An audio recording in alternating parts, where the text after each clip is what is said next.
드디어 이제 우리 요한계시록 7장에 있는 말씀으로 들어왔습니다. 요한계시록 7장 1절로 8절에 있는 말씀 오늘 살펴보고요. 다음 주는 마지막 부분을 살펴보도록 하겠습니다. 우리가 지금 인심판 중에 있었거든요. 요한계시록에는 세 가지의 심판 시리즈가 등장하죠. 첫 번째는 어떤 심판이죠? 인심판.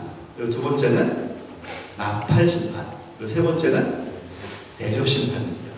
각각 7개의 심판이 등장하고 그 시리즈가 연속되어 있죠. 그래서 14장까지, 그래서 16장까지 쭉 가게 되는데, 우리가 6장에서 인심판의 첫 번째 인부터 6번째 인을 살펴봤단 말이에요.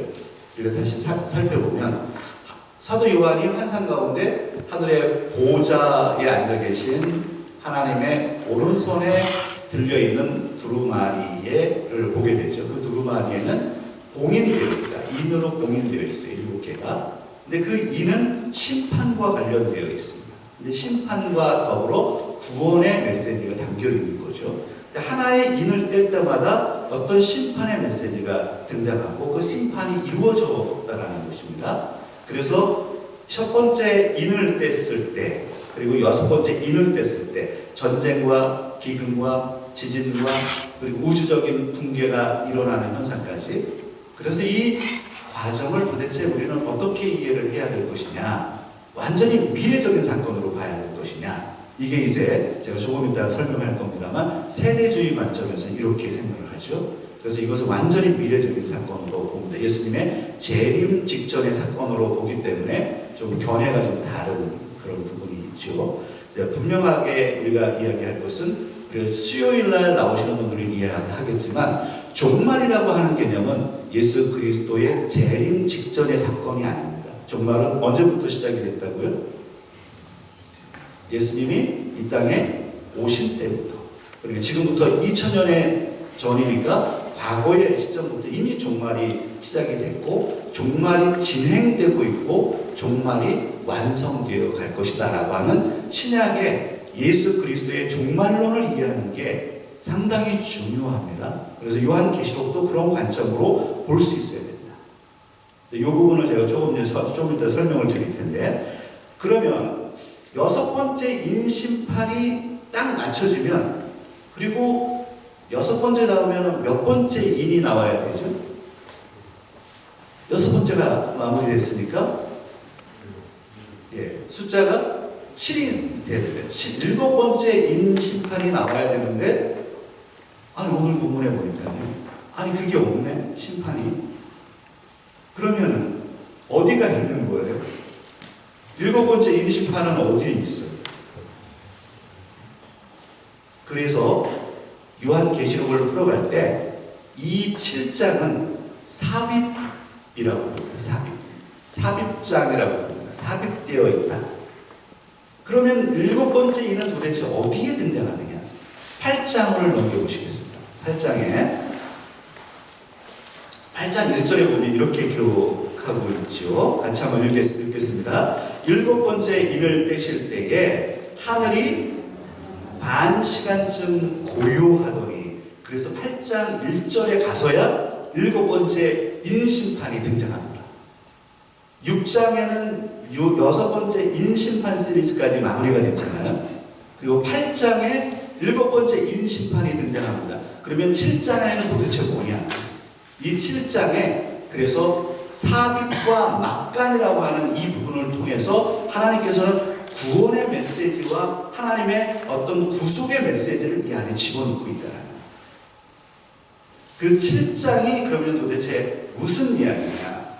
첫 번째 인부터 7번째 인까지는 전부 인심판 시리즈, 좀 심판과 관련된 거잖아요. 전쟁과 기근과 지진과 우주적인 붕괴를 통해서 이 땅의 사람들이, 이 땅의 전체가 심판받게 된다는 거죠. 그것들이 이미 종말의 시점부터 이미 시작이 되어 오고 있는 거죠. 점점 더 증강되어서 예수 그리스도의 재림 때가 되면 완성되어 가는 그런 모습을 우리가 확인하게 됩니다. 7장은 그러면 어떤 이야기가 나오느냐라고 하는 곳인데 그 부분을 잠깐 살펴보기 전에 이 페이지를 넘어가 보세요.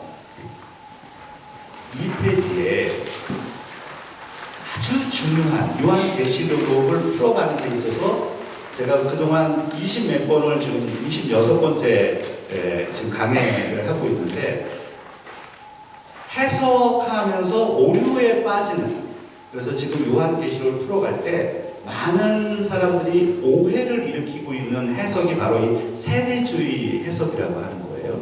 그 대표적인 학자가 누구냐면 월프라고 하는 분입니다. 이 학자가 이런 개념의 해석을 하기 시작했어요. 그래서 이런 거 아마 요한계시록을 풀어가면서 들어보신 적이 있으실지 모르겠네요. 요한계시록 4장부터 16장까지는요 미래적인 사건이라고 합니다. 혹시 이 자리에도 혹시 그런 관점을 가지고 계신 분 계신지 모르겠습니다. 요한계시록 4장부터 16장까지 나와 있는 이 심판 시리즈를 미래적인 사건으로 보니까 오늘 우리가 지금 21세기에 살고 있는 저와 여러분은 이 사건의 당사자들이 아니라고 생각하는 거죠. 좀 이해가 되십니까? 좀 여기 보면 그러면 6장의 인심판이 등장한단 말이에요. 그 6장의 인심판은 바로 대환란 시기의 심판을 의미한다 이렇게 주장합니다. 대환란 시기를 그러면 이 세대주의에서는 어떻게 이해를 하느냐면 7년 대환란이라는 단어 들어보셨죠? 들어보셨나요? 네, 들어보셨죠? 우리가 7년 대환란 얘기 많이 하잖아요.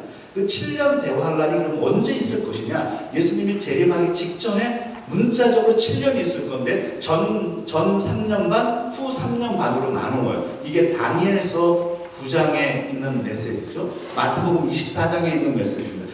수요일날 참석하신 분은 제가 무슨 얘기하는지 지금 이해를 하세요. 좀 수요일날 여기 참석하신 우리 여성교회분들 기억나시죠? 마태복음 24장에 멸망에 가증한 것이 거룩한 곳에 선 것을 보거든 이라고 하는 그 메시지가 다니엘 9장 27절에 있는 말씀이고 다니엘서 9장 24절부터 27절까지는 70일이라고 하는 개념이 등장합니다. 그 70일에가 바로 종말의 때를 얘기를 하고 심판의 때를 얘기하고 구원의 때를 얘기하거든요. 근데 다니엘서 9장에 보면 나중에 다니엘서를 좀 살펴보세요. 9장 24절부터 27절에 있는 말씀에 보면 7일회를 얘기를 하고 62일회를 얘기하고 마지막 한 일회를 얘기합니다. 그래서 세대주의에서는 어떻게 해석을 하기 시작하느냐면 이 마지막 한 일회가 아직 이루어지지 않았다고 생각하는 겁니다. 7일에 61일에 69일에는 이미 예수 그리스도의 십자가 사건까지 이루어진 것이고 그리고 마지막 한 일회라고 하니까 7년을 얘기하는 거죠. 그 7년을 예수 그리스도가 재림할 때 바로 직전에 7년이라고 문자적으로 이해를 하기 때문에 그러면 제가 다시 물어볼게요. 세대주의자 지금 월푸드가 얘기하는 거, 이 월푸드라고 하는 인물 때문에 정말 많은 사람들이 혼동을 일으키고 요한계시록을 잘못 해석하기 시작했더라. 생각을 잘 해보세요. 그 70일에는 제가 지금 얘기를 했죠. 그러면 69일에는 이루어졌다면서요. 그럼 한 일회가 안 이루어졌다면서요. 그럼 그 한 일회가 7년이라고 문자적으로 생각하니까 예수님의 재림이 언제 올지 모르는 거란 말이에요. 그럼 예수 그리스도가 재림될 때 바로 직전에 7년을 얘기를 한다면 그러면 예수 그리스도가 돌아가시고 교회가 생긴 교회의 시대는 그러면 뭐예요? 교회의 시대. 그럼 저와 여러분이 지금 어느 시대에 살고 있는 거예요? 뭐 우리는 틀린다고 해도 괜찮잖아요. 오늘 아침 뭐 기분 안 좋으세요? 괜찮으시죠? 지금 교회를 그래서 어떻게 이해를 하느냐면 세대주의에서는 이것을 교회 시대를 막간이라고 얘기합니다. 막간. 그러니까 여기에 지금 요한계시록의 6장의 6번째 인까지 있고 7장이 막간이잖아요. 이런 것처럼 이 교회 시대가 막간의 시대라는 거예요. 그리고 마지막 대환란 시기가 올 거라는 거예요. 그러면 이 막간의 교회 시대에 그럼 교회는 도대체 어떻게 되느냐? 하늘로 휴거되었다라는 거예요. 이게 세대주의에서 전통적으로 얘기하는 겁니다. 그러면 저와 여러분 지금 휴거됐어요? 안 됐어요? 얘기해 봅시다. 우리 휴거됐어요? 안 됐어요? 지금 안 됐잖아요. 그러니까 미래적인 사건이라는 이게 지금. 그 세대주의 관점에서 보면 우리는 아직 휴거가 되지 않았잖아요. 그러니까 이 요한계시록 4장 이후에 6장부터 16장까지 있는 이 인심판은 아직 우리에게는 해당이 되지 않고 우리는 어차피 예수 그리스도가 공중으로 재림하면 휴거될까라고 생각을 하고 그렇게 주장한단 말이에요. 그러면 여기에 6장에 나와 있는 인심판, 그 다음에 나팔심판, 대접심판은 바로 휴거된 교회 공동체를 향한 것이 아니라 이 땅에 남아있는 사람들이 대환란기에 경험할 환란을 얘기하는 것이라고 풀어가기 시작하는 겁니다. 이해되시나요? 이게 얼마나 큰 오류를 범하는 사상인지를 이해하셔야 돼요. 그러면 이런 주장을 여러분들이 유튜브나 뭐 이런 걸 통해서 들었을 가능성이 있어요. 이게 지금 어려운 이야기를 하는 겁니다. 그러면 휴거라고 하는 게 도대체 그래서 이렇게 풀어가는 거죠. 세대주의에서는 어떻게 풀어가느냐 하면 교회, 저와 여러분이 교회입니다. 교회 공동체는 환란을 통과해요. 환란을 맞이해요. 환란을 견뎌야 돼요. 환란을 우리는 피해야 돼요. 교회가 피한다고? 진짜로? 교회가, 그러면 잘 생각해 보세요. 이게 굉장히 중요한 개념이에요. 교회가 이렇게 생각하는 세대주의에서는 예수 그리스도가 비밀스럽게 공중으로 재림해. 이게 비성경적인 거예요. 그런 개념이 없어요. 근데 만들어내기 시작하는 거예요. 교회, 예수님이 재림을 한다는 거예요. 그 재림을 하면은 우리 성도들, 교회 공동체는 모두 다 공중으로 휴거가 되고 땅이 아직 재림이 안 됐기, 예수님이 완전히 땅으로 재림을 안 하셨기 때문에 이 땅에 환란이 온다라는 겁니다. 그 7년 대환란 가운데 유대인들이 돌아올 거라고 생각을 하고 있고요. 그 땅의 환란기를 맞는 성도들에 대한 메시지가 요한계시록 6장부터의 메시지라고 풀어가는 오류를 범하기 시작했다. 그래서 완전히 요한계시록을 달리 해석하기 시작했습니다. 여러분, 교회는 환란을 내서 배제되지 않습니다. 종말의 때는 이미 언제 왔다고요? 예수 그리스도가 이 땅에 오실 때가 종말이고 그때부터 교회는 끊임없이 환란이 있습니다. 환란을 견디는 거예요. 성경에 많은 곳에서 인내하라고 합니다. 사탄이 우리를 공격합니다. 우리는 환란 가운데 있습니다. 환란을 통과한다 그러니까 사람들이 한국에서 자꾸 얘기하는 거예요. 이러한 사상이 지금 한국의 이단들, 신천지나 뭐 여러 단체에서 얘기하는 내용이 이 얘기예요.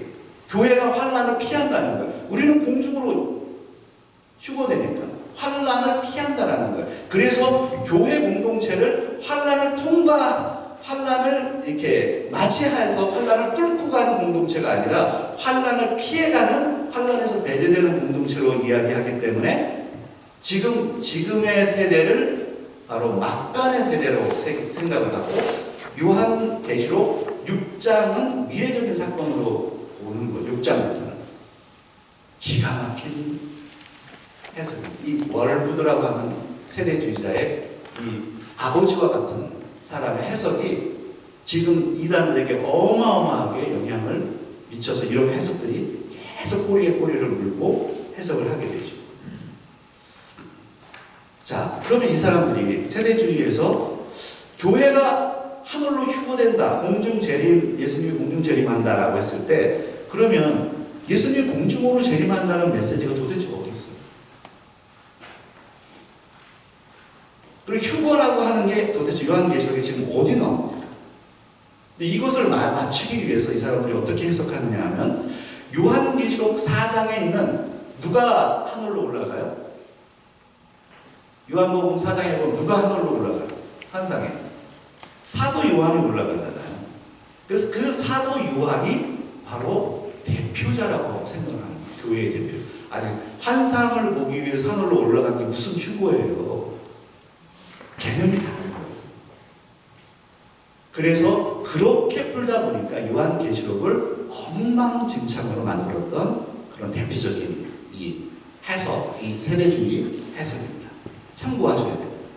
이 부분을 요한계시록을 풀어갈 때 제가 계속 얘기를 해드릴 거예요. 그래야지 여러분들이 분별할 수가 있고요. 정말 요한계시록에 무엇을 말씀하시는지를 우리가 바르게 볼 수 있는 겁니다. 자, 그러면 오늘 7장으로 들어가서 7장의 이 막간은 교회 시대가 막간이다 이렇게 생각하는 세대주의자들의 해석은 정말 그러면 교회에 대해서 완전히 오해를 하는 거예요. 막간의 인생을 산다고요, 우리가? 큰일 날 얘기죠. 자, 1절에 보면 1절을 다시 한번 읽어보겠습니다. 1절에 같이 한번 읽어보겠습니다. 이 일 후에 내가 내 천사가 땅 내 모퉁이에 선 것을 보니 땅의 사방의 바람을 붙잡아 바람으로 하여금 땅이나 바다에나 각종 나무에 불지 못하게 하더라.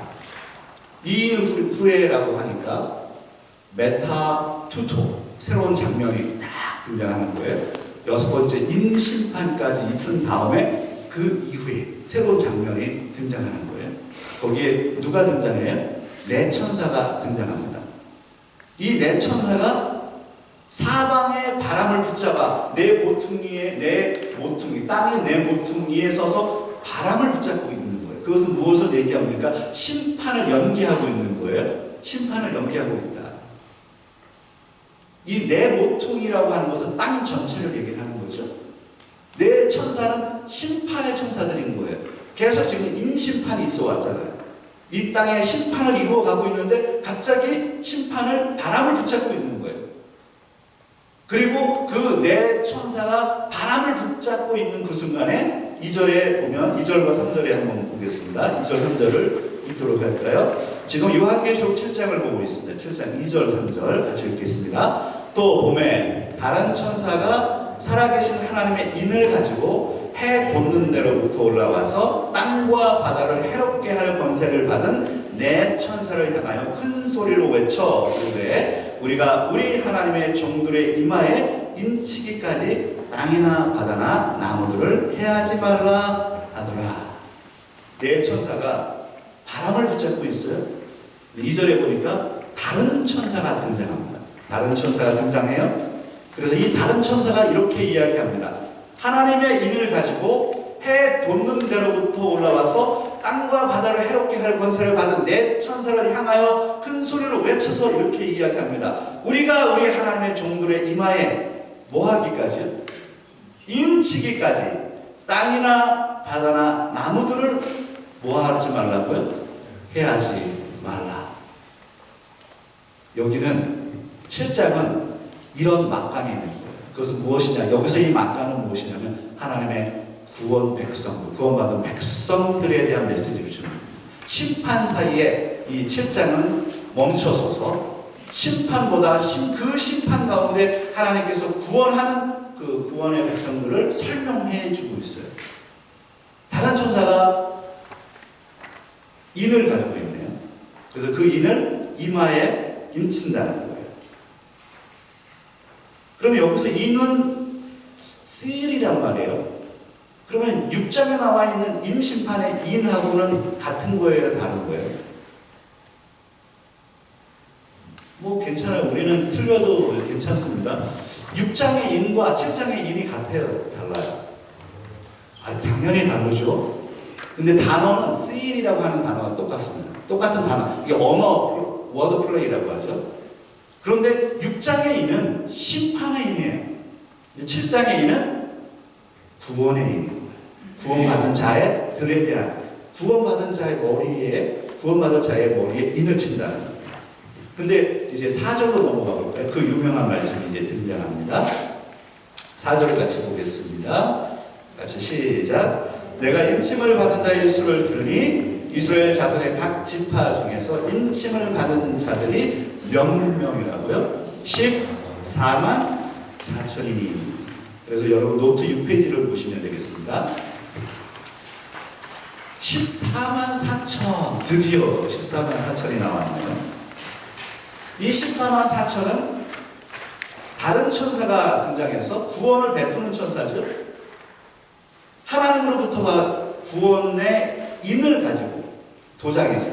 인이라고 하는 씨는 머리에 이마에 인을 칩니다. 그 사람들의 숫자가 몇 명이라고? 인침을 받은 자의 수가 14만 4천입니다. 그 유명한 14만 4천이 여기에 등장합니다. 도대체 이 14만 4천은 무엇일까요? 우리가 요한계시록을 공부를 제대로 안 하면 이 부분을 내가 건드리고 싶은 욕망이 생기나 봐요, 사람들이. 그래가지고 이 14만 4천을 자꾸만 자기 생각대로 막 풀어가기 시작하는 거예요. 우리가 조심해야 될 것이 있습니다. 내가 원하는 대로 성경을 풀어가면 큰일 나는 거죠. 지금 그렇게 하는 거 사람들이 요한계시록에 14만 4천 명이 대표적인 겁니다. 여기 14만 4천은 도대체 뭐냐? 우리가 요한계시록에서 풀 때 이 단어를 한번 제가 계속 또 이제 반복해서 말씀을 드려볼게요. 게마트리아라는 게 있습니다. 한번 따라해 볼까요? 게마트리아. 게마트리아. 예, 이거는 뭐냐면 히브리 사람들이 히브리의 유대인들이 사고방식입니다. 이게 뭐냐면 숫자로 메시지를 전할 때 숫자 가지고 이제 메시지를 전하는 거예요. 그러니까 요한계시록에 보면 위험한 게마트리아가 나오잖아요. 뭐가 있을까요? 14만 4천이 있고 또 숫자와 관련해서 굉장히 위험한 숫자 놀이로 막 사람들이 해석하려고 했던 것. 666이 그거 아닙니까? 666이 도대체 왜 나왔느냐? 이것 때문에 이것을 게마트리아라고 해서 666, 이게 적그리스도고 이 적그리스도의 666이라고 하는 단어를 풀어가는 거예요. 그러니까 이게 알파벳에 우리가 A, B, C, D 이렇게 했을 때 A는 1이고 뭐 B는 2고 이렇게 숫자가 대입된다면 히브리와 헬라의 그런 단어에 숫자들이 적용이 됩니다.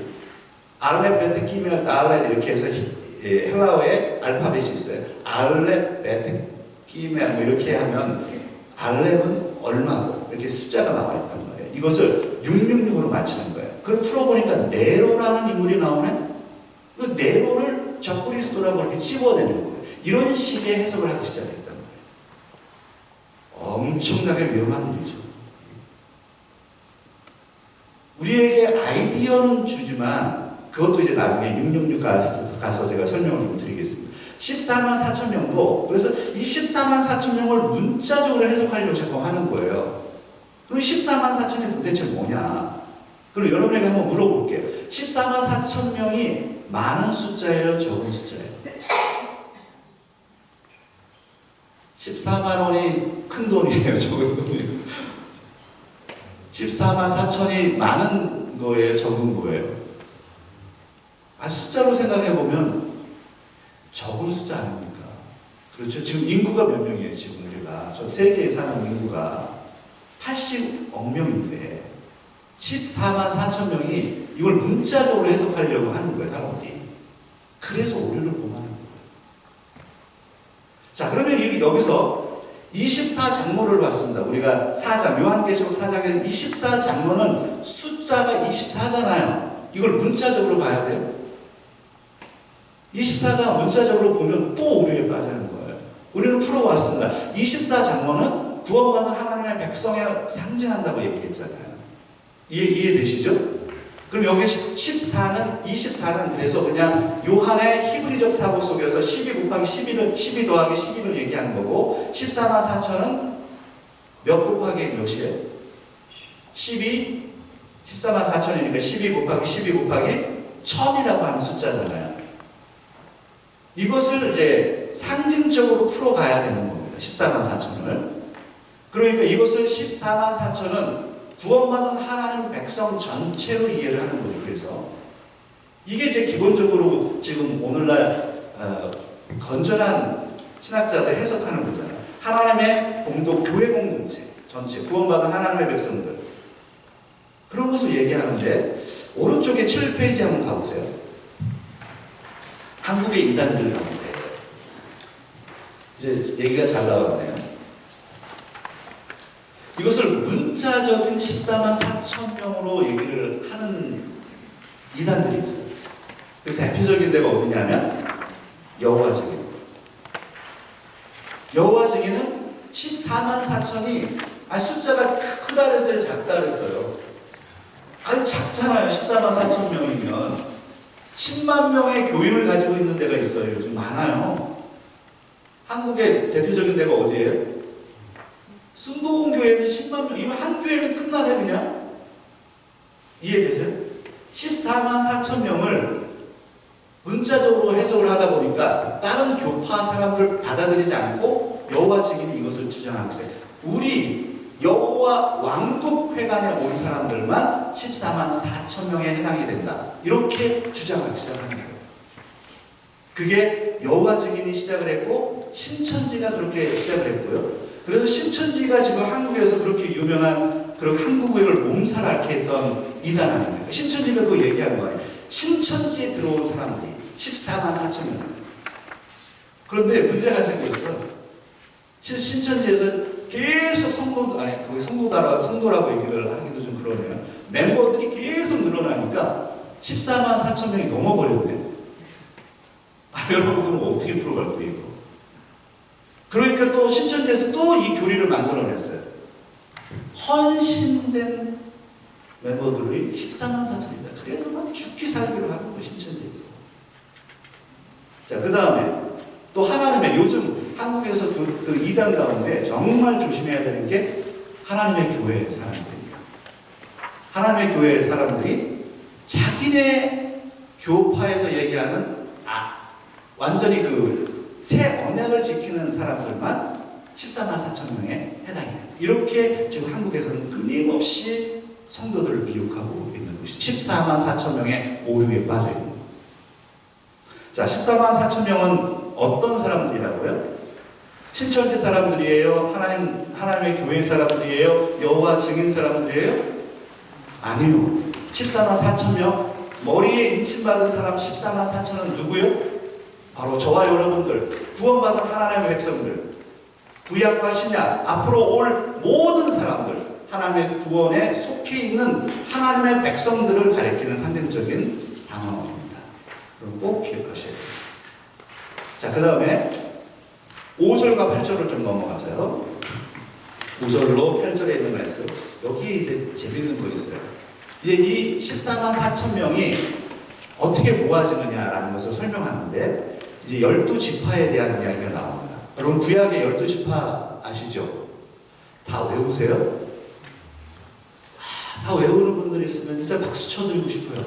나 이거 잘 안 외워져. 근데 이 12지파를 생각하면서 여기에 좀 오류들이 있어요. 뭐 오류라는 게 성경의 오류라는 게 아니라 성경에서 바꿨어요. 트위스트를 시켜놨어요. 그 12지파의 이름을 바꿔놨단 말이에요. 그걸 한번 찾아보시라는 거예요. 자, 5절부터 8절에 있는 말씀 같이 읽어보겠습니다. 유다 지파 중에 인침을 받은 자가 1만 2천이요, 루벤 지파 중에 1만 2천이요, 갓 지파 중에 1만 2천이요, 아셀 지파 중에 1만 2천이요, 납달리 지파 중에 1만 2천이요, 므낫세 지파 중에 1만 2천이요, 시므온 지파 중에 1만 2천이요, 레위 지파 중에 1만 2천이요, 이사갈 지파 중에 1만 2천이요, 스불론 지파 중에 1만 2천이요, 요셉 지파 중에 1만 2천이요, 베냐민 지파 중에 인침을 받은 자가 1만 2천이라. 12,000 계속 이렇게 나가서 14만 4천이 되는 거죠. 상징적인 겁니다. 자, 이 12지파 뭐 차이가 있어요? 한번 발견하셨어요? 네?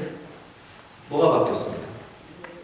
예, 지금 집사님 얘기하신 대로 원래 12지파의 장자가 있을 거 아니에요. 그 장자가 유다예요? 여기 유다부터 나왔네? 바뀌었네요, 그죠? 근데 구약의 원래 장자는 누구예요? 루벤이에요. 근데 루벤부터 나오지 않고 유다부터 나온 이유는 유다 지파에서 누가 나오시기 때문입니까? 예수 그리스도가 나오시기 때문이겠죠. 자, 그 다음에 또 다른 차이를 한번 발견해 보세요. 제 노트에 다 있기 때문에 여러분 노트에 보시면 다 아시잖아요. 저는 답을 드리고 질문해요. 거기에 생략된 지파가 있어요. 12지파 중에. 무슨 지파예요? 10페이지에 보세요. 10페이지에 보시면 12지파 중에 단 지파가 생략이 되어 있고 에브라임 지파가 생략이 되어 있어요. 단 지파 에브라임. 근데 단 지파 에브라임 지파 대신에 누가 들어가 있느냐면 요셉이라고 하는 지파가 들어가 있는데, 원래 구약에 잘 보셔야 돼요. 이거 굉장히 중요한 이야기입니다. 요셉이 지파에 들어가요, 안 들어가요? 구약에서. 이거 요번에 시험을 냈었어야 되는데 아쉬운 것 중에 하나입니다. 구약에 12지파가 있잖아요. 근데 이 12지파는 누구의 아들들이죠? 야곱의 12아들인 거예요. 야곱이 12아들과 딸 디나를 낳잖아. 13명의 자녀가 있었는데 그 13명의 자식들이 12지파가 됩니다. 거기서 빠진 사람이 있어요. 누구냐 하면 요셉과 베냐민이요? 저는 틀린다들 좋아해요. 요셉과 또 누구요? 레위가 빠졌어요. 12아들에서 지파, 거기에 누가 들어가요? 요셉의 12아들 중에, 요셉의 아들 중에 아들 2명이 들어가죠. 므낫세와 에브라임이 들어가는 거예요. 그리고 요셉은 빠지고 레위가 빠지는 거예요. 레위는 왜 빠져요? 제사장 직분을 나중에 받습니다. 이해가 되시나요? 그래서 그 맨 마지막 12페이지를 한번 보세요. 12페이지에 요새 야곱의 12아들을 한번 보시면 이게 머릿속에 좀 넘어오시면 좋아요. 야곱의 12아들. 야곱이 4명의 2명의 아내와 2명의 첩이 있었죠. 그래서 제 레아를 통해서 낳은 자녀들이 루벤, 시몬, 레위, 유다, 이사갈, 스불론이에요. 딸 디나가 있었습니다. 그 다음에 두 번째 빌하, 라헬의 여종이 단과 납달리를 낳아요. 실바, 레아의 여종이었던 실바를 통해서 갓과 아셀을 낳습니다. 그리고 야곱이 사랑했던 여인이 누구죠? 라헬입니다. 라헬을 통해서 누가 낳아요? 요셉과 베냐민이 낳는 거예요. 그런데 이 요셉을 야곱이 너무나도 사랑해요. 창세기 48장에 가면 그래서 이 요셉 대신에 야곱이 이스라엘로 변화되잖아요. 이스라엘이 축복을 해줍니다. 너희들 내 자녀다. 아들이라고 입양합니다. 그리고 축복해 줍니다. 므낫세와 에브라임이 들어가게 됩니다. 요셉이 빠지고 레위가 빠지게 됩니다. 그리고 거기에 므낫세와 에브라임이 들어가는 거죠. 그렇게 12지파가 형성이 되는 겁니다. 그런데 오늘 본문에 보면 요한계시록에서 그러한 구약의 지파들을 순서별로 넣거나 그 사람들을 그대로 넣은 것이 아니라 요한계시록의 사고 속에서 다르게 지금 편집이 되어 있잖아요. 그 개념은 왜 그러냐 하면 앞에 단지파와 10페이지에 보세요. 단지파와 에브라임 지파가 생략됐다라는 것. 왜 요한계시록에서 사도 요한이 그것을 제외시켰느냐, 생략시켰느냐? 단지파 사람, 단과 에브라임 지파는 음행하던 지파의 대표적인 사람, 우상 숭배를 했던 지파들입니다. 그래서 그 단지파와 에브라임 지파를 생략하고 거기에 요셉이라고 하는 이름과 레위라고 하는 이름이 들어가 있는 것입니다. 이해가 되시죠? 그래서 오늘 여기에 14만 4천 명이라고 하는 이 말씀 가운데 어떻게 14만 4천 명이 형성되느냐? 이 14만 4천 명은 하나님의 구원받은 사람들이기 때문에 하나님께서 구원받을 만한 사람들을 부르시는 거죠.